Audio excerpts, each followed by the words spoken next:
If you've clicked on this video, then I am assuming you know who Mike Evans is, one of the most consistent wide receivers in NFL history. Dare I say, one of the most underrated wide receivers in NFL history.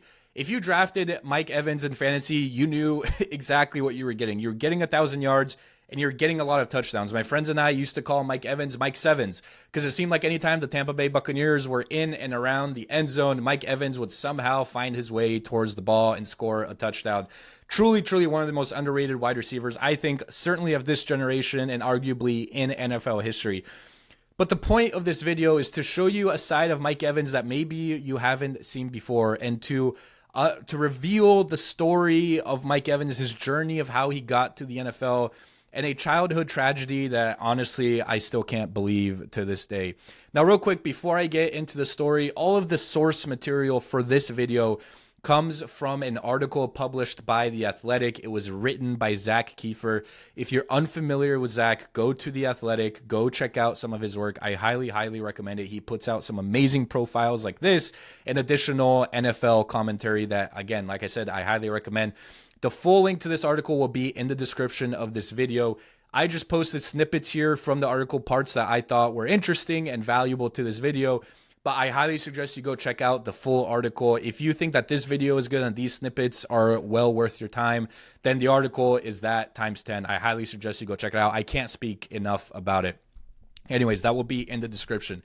Now to the story of Mike Evans. So I don't know how many people know this, but Mike Evans' father was murdered when Evans was just 9 years old. And looking at the article here, it says Mike Evans was 9 years old when a police officer woke him in the middle of the night.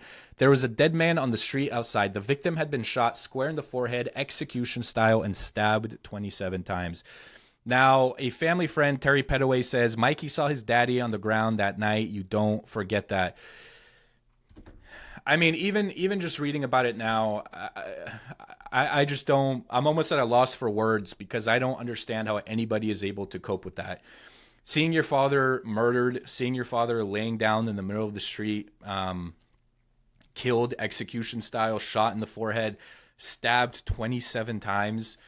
I'm 29 years old and I'm not entirely sure how I would process that or if I would ever process that. I don't think any man or woman or child, no matter the age, would ever be able to process that. Mike Evans was 9 years old. Mike Evans was a 9-year-old kid who was woken up in the middle of the night to be told that his father had just been murdered. And then he goes outside and he sees his father laying down in the street. Again, like I said, I just don't know how you process that. And you know, obviously we'll dive into a little bit of Mike's mindset and his character. But the fact that he's been able to accomplish what he has despite this tragedy, I mean, just kudos to Mike Evans and the type of person that he is. Anyways, the article goes in to more detail about a little bit of the relationship between Mike Evans and his father. His dad was actually pretty involved in Mike's development as an athlete. Early on, Mike played basketball and football. There's actually a funny story. Mike Evans wanted to play basketball, and he wanted to play it for a long time, but he didn't think it was physical enough. He complained about the refs and how they would always call these like tacky fouls, and he wouldn't let the refs wouldn't let the boys play, and so he gravitated towards football because it was way more physical. And this is a story. So the article says dad coached them from the beginning. Mikey was doing push-ups at 4 years old and working on his jump shot at 6. He still remembers the time he fumbled a kickoff and cost his team the game in his Hurricanes Youth Football League. Hold that ball with your outside arm, dad told him on the way home, so they can't punch it free. And the importance of this story right here. So the time that he fumbled the kickoff and then his dad told him, hold the ball with your outside arm so they can't punch it free. That same day, that same night, I should say, his father was murdered. So that was some of the last advice that his dad had given him. Again, I don't know. I really don't know what to say. I don't know what you can say. Just an unbelievable tragedy. And then the article goes on to explain how Mike was able to deal with this and some of his mindset. It says, maybe it was rage, maybe it was rage because something changed in that 9-year-old boy. Sports became my drug, he says now. He played in a football game a few hours after the funeral, lining up at defensive end and ignoring his coach's pleas to set the edge. No, Mikey was going straight through the offensive line, made all the tackles and scored all the touchdowns that day. Again, just a couple hours after the funeral, after your father has just been murdered. And you're going out and you're playing in a football game and you're dominating. The article then continues on talking about how Mike Evans, again, was this is all part of how he reacted to the news of his father being murdered, but then also kind of how his mindset and how his character has developed over the years. And this is one of my favorite parts of the entire article. It says, but deep down, he knew what all that hurt had left him with, a callus that was never going away. Mike Evans won't apologize for that. Save your pity for someone else. I don't use that shit as a crutch, he says. I don't like people's feeling sorry for me. I never have. This reminds me of the Jimmy Butler story, which I'll highlight at the end and kind of show how those two are connected.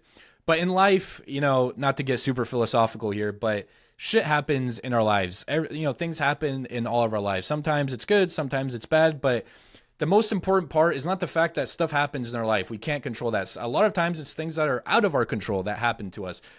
What really matters, and the only thing that we can control, is how we respond to these things. And the fact that Mike Evans said, hey, I don't want people feeling sorry for me. It's something that happened. I don't use that as a crutch. I actually use it as fuel to fuel my journey to football, to fuel my ascension to becoming one of the best wide receivers, in this generation in the NFL. Certainly, probably the best wide receiver the Tampa Bay Buccaneers have ever had. Just a model for consistency and a model NFL player with his veteran leadership. At this point, in my opinion, Evans had two choices seemingly, right? From the outside looking in. He could have taken the path of drugs, violence, really spiraled out of control, or he could have taken the path that he did. And he said sports became my drug. That was his new obsession. He just wanted to be the best. And I mean, it's proven with the story of him literally, dominating on both sides of the ball, literally in a football game a couple hours after his father's funeral. And then him saying that he doesn't use it as a crutch. And again, I'll highlight the Jimmy Butler story here at the end and show how those two are connected. Now we kind of get into the backstory of why his father was actually murdered. And there's a little bit of detail here with, Mike Evans' mother and father arguing. And I believe there was some physical and verbal abuse and altercation. And it says one night, Heather's brother, so that's Mike Evans' mother, Sam Kilgore, who was living with the family, snapped. It started with a gunshot in the living room while the children slept inside the Galveston, Texas home, and it ended with Kilgore dragging Evans on the asphalt outside, emptying a .32 caliber pistol into his forehead, then stabbing him over and over until blood pooled on the street. Kilgore confessed to the crime 6 days later. I wanted to make sure he was dead, he told detectives. Again, honestly left with words. I don't know the type of demon that would be capable of doing something like this. But listen to this next part. This is, again, how Evans responds to all of this.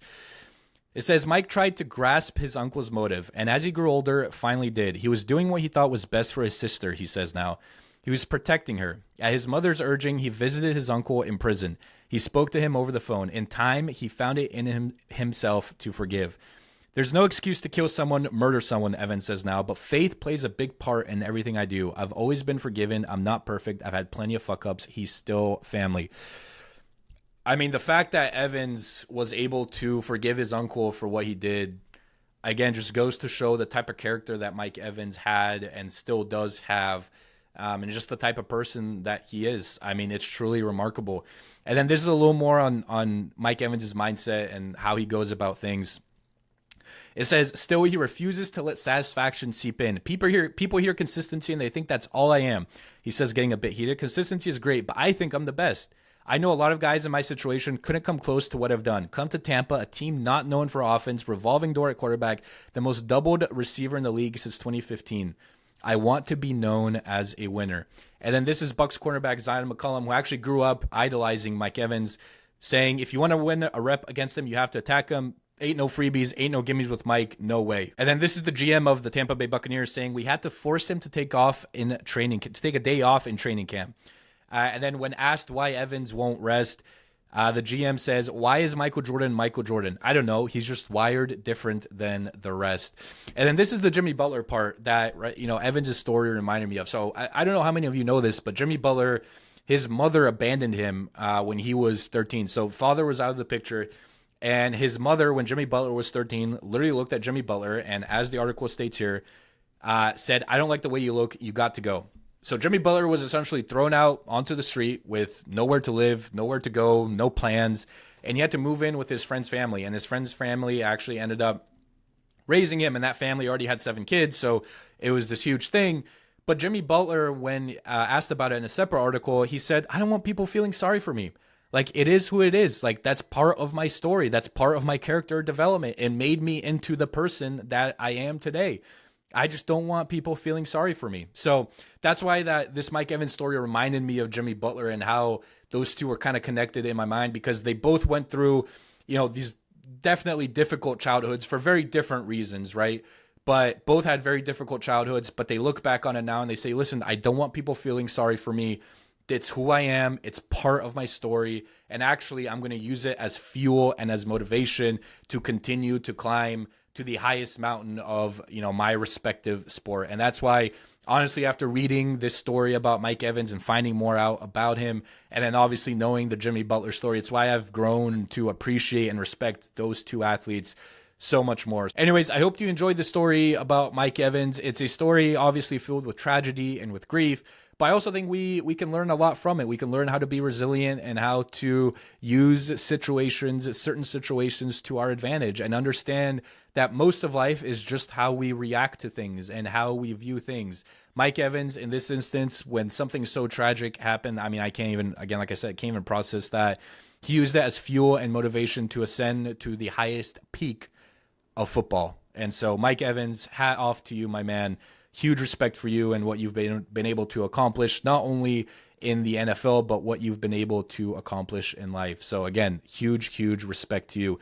If you enjoyed this video, let me know in the comments. Leave a like, leave a comment, subscribe to the channel. If you didn't enjoy this, let me know as well. If you have some constructive criticism, how I can improve these videos, let me know. I'm always looking to improve. And if there are any stories that you would love for me to highlight next, again, let me know in the comments. I read through all my comments. I try to respond to everyone best as I can.